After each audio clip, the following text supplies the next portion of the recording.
Assalamualaikum warahmatullahi wabarakatuh. Bismillahirrahmanirrahim. Alhamdulillahi rabbil alamin. Wassalatu wassalamu ala sayyidina Muhammadin wa ala alihi wa sahbihi ajma'in. Allahumma salli ala Muhammad. Allahumma salli alaihi wasallim. Mudah-mudahan salawat tetap tercurahkan keharibaan baginda Rasulullah sallallahu alaihi wasallam. Para pemirsa yang budiman, dimanapun Anda berada yang dirahmati Allah subhanahu wa ta'ala.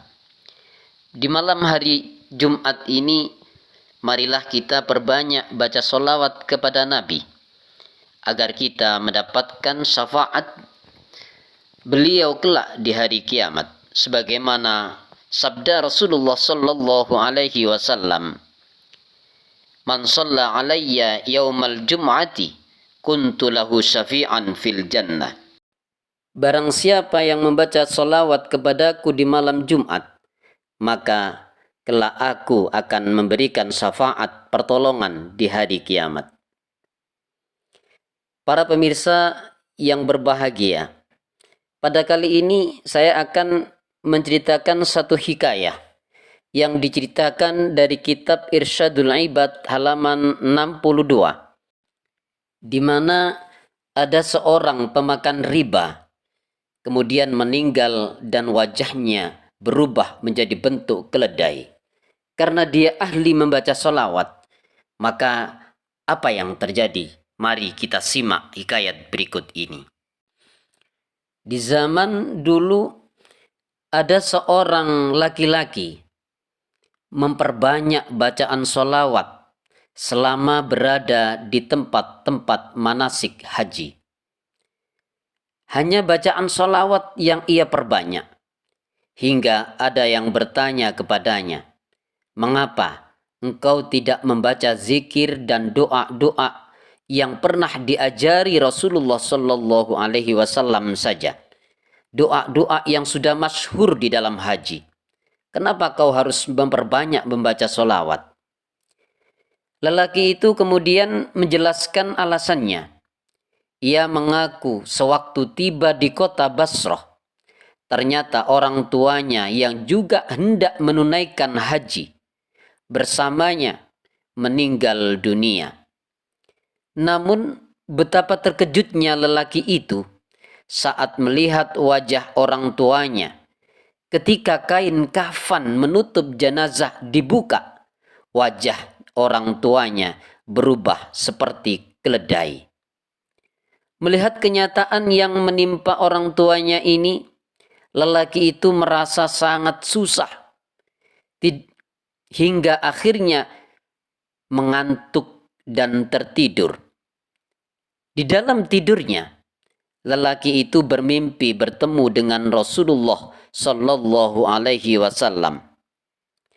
Kepada baginda Rasulullah Sallallahu Alaihi Wasallam, ia meminta penjelasan mengenai sesuatu yang terjadi pada jenazah orang tuanya itu. Kemudian Nabi menjelas dan memberikan penjelasan kepada laki-laki itu. Penyebabnya orang tuanya, kata Nabi, orang tuamu telah makan barang riba. Orang yang makan harta riba akan berakibat, baik kala di dunia maupun di akhirat. Wajahnya berupa seperti kepala keledai.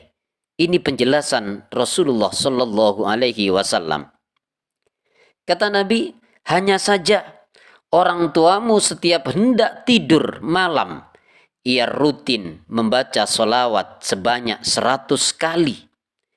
Pada hari di mana semua amal kebaikan umatku ditampakkan kepadaku, Allah Subhanahu wa Ta'ala memperlihatkan amal kebaikan orang tuamu itu yang rutin bersolawat sebelum tidur kepadaku. Maka aku pun memohon syafaat pertolongan kepadanya, kepada Allah untuk orang tuamu. Dan Allah pun berkenan mengabulkan, kata Rasulullah Sallallahu Alaihi Wasallam. Sontak lelaki tadi terjaga dari bangunnya, terjaga dari tidurnya, lalu ia bergegas melihat kembali wajah jenazah orang tuanya yang membuat dirinya tercengang saat dia kafan jenazah dibuka. Ternyata wajah orang tuanya telah berubah menjadi manusia biasa. Bahkan wajahnya tampak bersinar seperti bulan purnama. Kemudian ketika jenazah orang tuanya dikebumikan, lelaki itu mendengar suara yang mengatakan bahwa yang menyebabkan orang tuanya mendapat pertolongan tidak lain karena ia istiqomah membaca solawat kepada Nabi Muhammad Rasulullah Sallallahu Alaihi Wasallam. Para pendengar, para pemirsa dimanapun Anda berada yang dirahmati Allah Subhanahu wa Ta'ala. Sejak itulah lelaki tersebut bersumpah untuk tidak meninggalkan membaca solawat kepada baginda Nabi. Kapanpun dan dimanapun ia berada, ia akan selalu membaca solawat untuk junjungan Nabi Muhammad Sallallahu Alaihi Wasallam. Inilah jawabannya kenapa waktu ia melaksanakan haji harus memperbanyak solawat kepada Nabi. Para pemirsa YouTube dimanapun Anda berada yang dirahmati Allah Subhanahu wa Ta'ala. Hikayat ini memberikan inspirasi bagi kita untuk lebih giat semangat membaca solawat kepada Nabi, khususnya di malam Jumat kali ini. Insya Allah kita yakin bahwasanya dengan membaca solawat kepada Nabi, kita akan mendapatkan syafaat kelak di hari kiamat. Kita akan ditolong, diampuni dosa-dosa kita oleh Allah Subhanahu wa Ta'ala. Kita akan mendapatkan anugerah surga di sisi Allah Subhanahu wa Ta'ala. Amin ya rabbal alamin. Demikian yang bisa saya sampaikan. Sebelum kita tinggalkan hikayat ini, mari kita bersolawat sejenak kepada Rasulullah Sallallahu Alaihi Wasallam. Allahumma salli ala Muhammad. Allahumma salli alaihi wa sallim. Assalamualaikum warahmatullahi wabarakatuh.